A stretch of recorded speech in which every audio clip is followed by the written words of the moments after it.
Salam selamat pagi Bapak Ibu Saudara sekalian. Kita berjumpa kembali dalam Renungan Harian GP Kris Pangkal Pinang.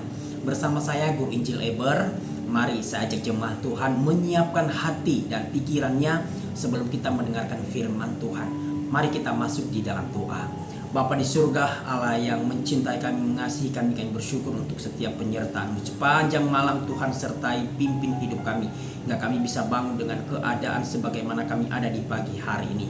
Dan di pagi hari ini Tuhan, untuk mengawali setiap kegiatan kami rindu mendengarkan suara Tuhan, mendengarkan firman-Mu. Oleh karena itu tolong kami, tengah-tengah keterbatasan kami, hati kami yang penuh dengan dosa, pikiran yang terbatas, otak yang sulit meresap firman Tuhan. Oleh karena itu kami mohon pimpinan Roh Kudus-Mu agar Engkau menaungi hidup kami, agar kami bisa memahami firman Tuhan ini dan kami lakukan dalam hidup kami hari lepas hari. Kami sudah siap mendengar firman-Mu.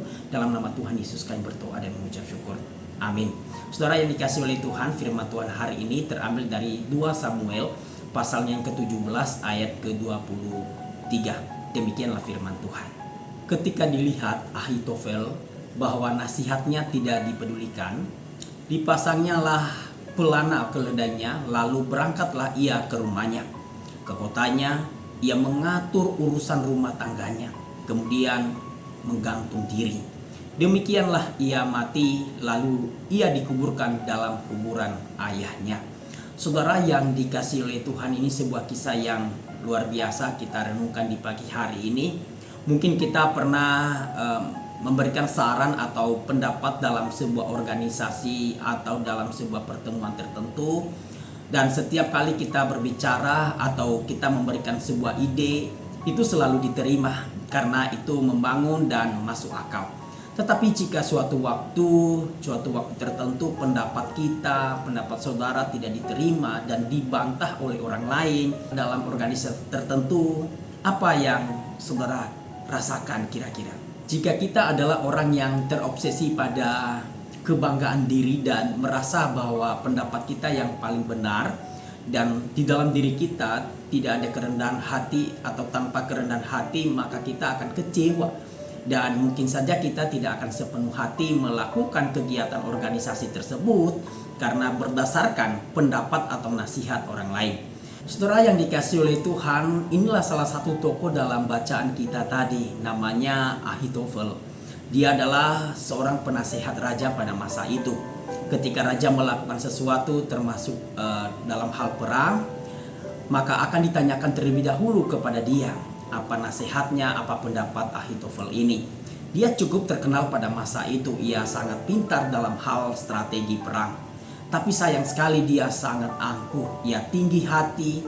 Ini terlihat ketika pendapatnya tidak didengar atau ditolak oleh Raja Absalom, dan Raja Absalom lebih memilih pendapat seorang yang bernama Husai pada masa itu. Firman Tuhan berkata di dalam 2 Samuel pasal 17 ayat 27 berkata, ketika dilihat Ahitofel bahwa nasihatnya tidak dipedulikan, dipasangnyalah pelana keledainya, lalu berangkatlah ia ke rumahnya, ke kotanya. Ia mengatur urusan rumah tangganya, kemudian menggantung diri. Demikianlah ia mati, lalu ia dikuburkan dalam kuburan ayahnya. Saudara yang dikasihi oleh Tuhan, kalau kita perhatikan ya apa yang dilakukan oleh Ahitofel, itu merupakan sebuah tindakan yang dilakukan dengan sengaja. Kita melihat ia mengambil waktu untuk mempertimbangkan hal itu, mungkin cukup lama. Kemudian dia terlebih dahulu membereskan urusan rumah tangganya. Mungkin saja ia membuat surat wasiat sebagai seseorang yang memiliki ingatan dan pikiran yang waras, menghitung harta bendanya dan mengatur keuangannya. Namun dia yang cukup waras dan cukup bijak dan pintar ini untuk melakukan hal ini tidak mempunyai cukup pertimbangan untuk mencabut hukuman yang telah dijatuhkan atas lehernya sendiri. Oleh karena kesombongannya dan kemarahannya dan kekecewaan yang dialaminya, dia merasa nama baiknya benar-benar hancur pada masa itu, hingga ia mengakhiri hidupnya dengan menggantung diri. Sayang sekali saudara yang dikasihi oleh Tuhan, dia adalah orang yang pintar, tetapi hatinya tidak takut akan Tuhan. Sebab orang yang takut akan Tuhan tidak akan bertindak seperti yang dilakukan oleh Ahitofel ini, dengan mati oleh tangannya sendiri.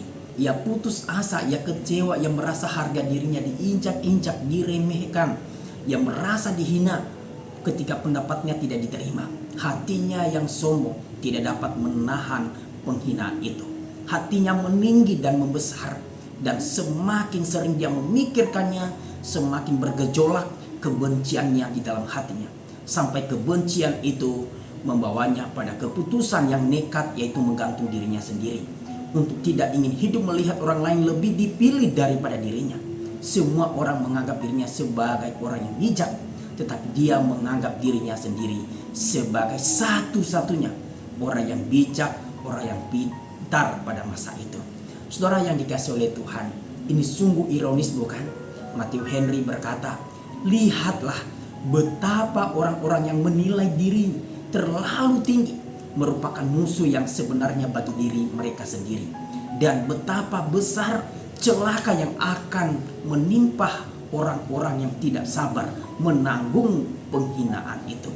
Saudara yang dikasihi oleh Tuhan, dari peristiwa ini kita belajar bahwa kita harus rendah hati.